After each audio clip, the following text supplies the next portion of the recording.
School படிக்கும்போதெல்லாம் நிறைய question கேட்டுட்டே இருப்பேன். இப்பயும் தான் நிறைய கொஸ்டின் கேட்பேன். பட் என்னோட கிளாஸ் டீச்சர் எப்பயுமே சொல்லுவாங்க, ராஜா நீ தயவு செய்து வந்து கிளாஸ் நடத்தும்போது நடுவுல நடுவுல கொஸ்டின் கேட்டுக்கிட்டே இருக்காத. கிளாஸ் வந்து ரொம்ப டிஸ்ட்ராக்ட் ஆகும். அதுவும் இல்லாம என்னோட கண்டினியூட்டி வந்து எனக்கு போயிடும். நீ டவுட் இருந்ததுன்னா வெல் அண்ட் குட். நீ கடைசியா கேளு. நான் வந்து கண்டிப்பா உனக்கு சொல்லித் தரேன் அப்படின்னு சொல்லுவாங்க. அவங்களோட கஷ்டம் எனக்கு இப்பதான் புரியுது. ஏன்னா நான் சில வெபினார்ஸ் எல்லாம் கண்டக்ட் பண்ணும்போது நம்மளோட பார்ட்டிசிபென்ட்ஸ் நடுவுல டவுட் கேட்கும்போது உடனே என்னால ஆன்சர் பண்ண முடியாது. ஏன்னா நான் சொல்ற ஒரு விஷயம் எனக்கு டிஸ்ட்ராக்ட் ஆகும். அவங்களுக்கும் வந்து புரியாம போகும். ஸோ என்ன பண்றதுன்னா, எல்லா கொஸ்டினையும் நீங்க எடுத்து வச்சுக்கோங்க. நான் வெபினார் முடிச்சதுக்கப்புறம் நீங்க கேட்டீங்கன்னா, ஒவ்வொன்னா நான் ஆன்சர் பண்றேன். பட் கண்டிப்பா ஆன்சர் பண்ணுவேன் அப்படின்னு சொல்லியிருந்தேன்.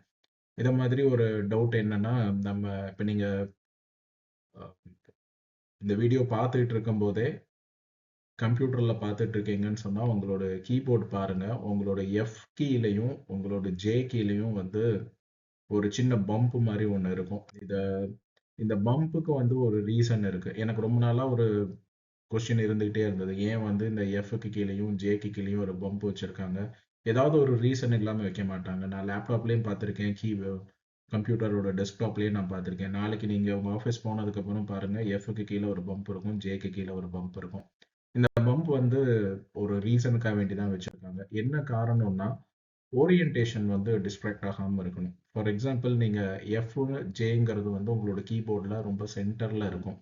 நீங்க எஃப்லேருந்து ரொம்ப தூரம் மேல போயிட்டீங்க. அதாவது எஃப்1, எஃப்2 எல்லாம் போயிட்டீங்கன்னா, உங்களோட கீபோர்ட்லேருந்து உங்க கையோட விரல் வந்து ரொம்ப ஜாஸ்தி போயிடுது. ஸோ உங்களுக்கு ஒரு சைக்காலஜிக்கலா உங்களுக்கு ஒரு ஃபீலிங் திருப்பி நீங்க கீபோர்ட பார்த்துட்டு தான் நீங்க அடுத்த கீஸ் எப்படி இருக்குங்கிறத உங்களால பார்க்க முடியும். இதே இது உங்களுக்கே தெரியாம உங்களோட பிரெயின் வந்து வொர்க் அவுட் ஆகும். நீங்க அந்த பம்ப் கிட்ட உங்களுக்கு தொட்டீங்கனாலே உங்களுக்கு தெரிஞ்சிரும். நீங்க கீபோர்டோட மிடில் போர்ஷனுக்கு வந்துட்டீங்கன்னு.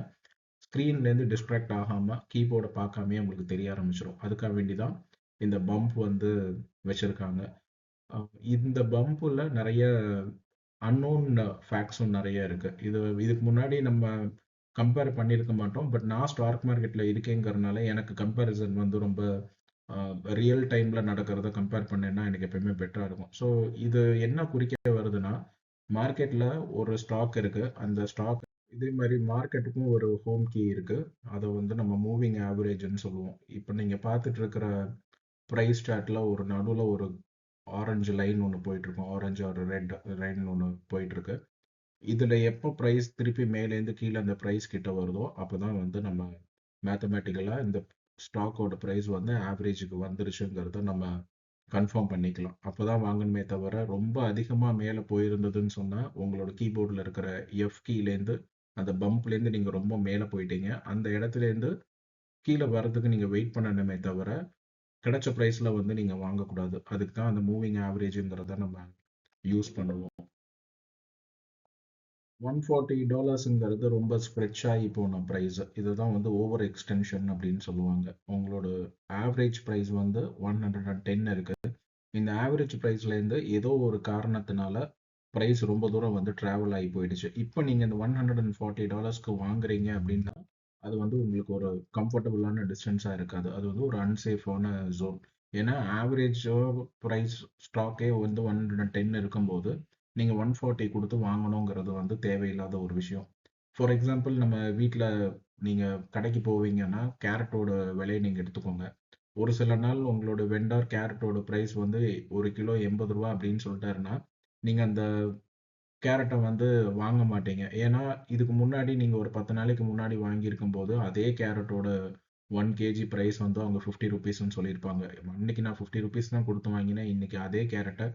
80 குடுத்து நான் ஏன் வாங்கணும்? அது எப்ப கீழ இறங்குதோ நான் வாங்கிக்கிறேன்னு நீங்க போயிடுவீங்க. அதே மாதிரி தான் ஸ்டாக் மார்க்கெட்லயும் ஆவரேஜ் பிரைஸ் என்னதுங்கிறத நீங்க டிஃபைன் பண்ணிட்டு நீங்க வாங்கினீங்கன்னா, பெட்டரான பொசிஷன்ல இருப்பீங்க.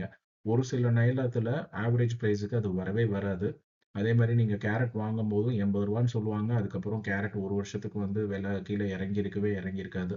அதனால ரூ. 50ங்கிறது வந்து ஒரு ஸ்டாக்னன்ட்டான பாயிண்ட்டா நீங்க கான்ஸ்டன்ட்டான பாயிண்ட்டா நீங்க வச்சுக்காம, லாஸ்ட் 10 டேஸ் இல்ல லாஸ்ட் 20 டேஸ் பிரைஸ பேஸ் பண்ணி நீங்க பண்ணினீங்கன்னா, உங்களுக்கு ஆவரேஜ்ங்கிறது கரெக்ட்டான மெத்தடா இருக்கும். இன்ஸ்டிடியூஷன்ஸ் எல்லாருமே வந்து இப்படிதான் பை பண்ணுவாங்க. $140 இருக்கும்போது அது ஹை ரிஸ்க்ன்னு அவங்களுக்கு தெரியும்.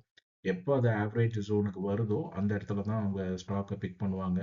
இதே தான் நானும் என்னோட டிமாண்ட் அண்ட் சப்ளை கான்செப்ட்ஸ்ல நான் பண்ணுவேன். ஏதோ பிரைஸ் மேல போயிடுச்சுங்கிறதுக்காக வேண்டி வாங்காம, எப்போ அது கீழ இறங்கி வந்து கரெக்ட்டான ஜோனுக்கு வருதோ, அந்த இடத்துல தான் நம்ம ஸ்டாக் வந்து நான் பிக் பண்ணுவேன். இததான் வந்து பிரின்சிபல்ஸ் ஆஃப் ஹோமிங் பார் அப்படிம்பாங்க. இந்த ஹோமிங் பார்ங்கிறது அதுக்கு ஒரு சென்டர் பாயிண்ட் ஒண்ணு தேவை. இந்த சென்டர் பாயிண்ட்டுக்கு வந்தா தான் எஃபிஷியன்சி. எப்படி கீபோர்ட்ல எஃப் அண்ட் ஜே வந்து சென்டரா இருக்கோ, அதே மாரி நீங்க ஸ்டாக் வாங்கும்போது ஆவரேஜ் பிரைஸ்ங்கிறது தான் உங்களோட சென்டர் பாயிண்ட். இத பேஸ் பண்ணி நீங்க ஸ்டாக் வாங்கினீங்கன்னா, உங்களோட என்ட்ரி வந்து பெட்டரா இருக்கும். நாளைக்கு வேற ஒரு வீடியோல உங்கள பார்க்குறேன். இந்த வீடியோல உங்களுக்கு ஏதாவது டவுட்ஸ் இருந்ததுன்னா, கீழ கமெண்ட் செக்ஷன்ல போஸ்ட் பண்ணுங்க. நான் அட்ரஸ் பண்றேன். Thank you.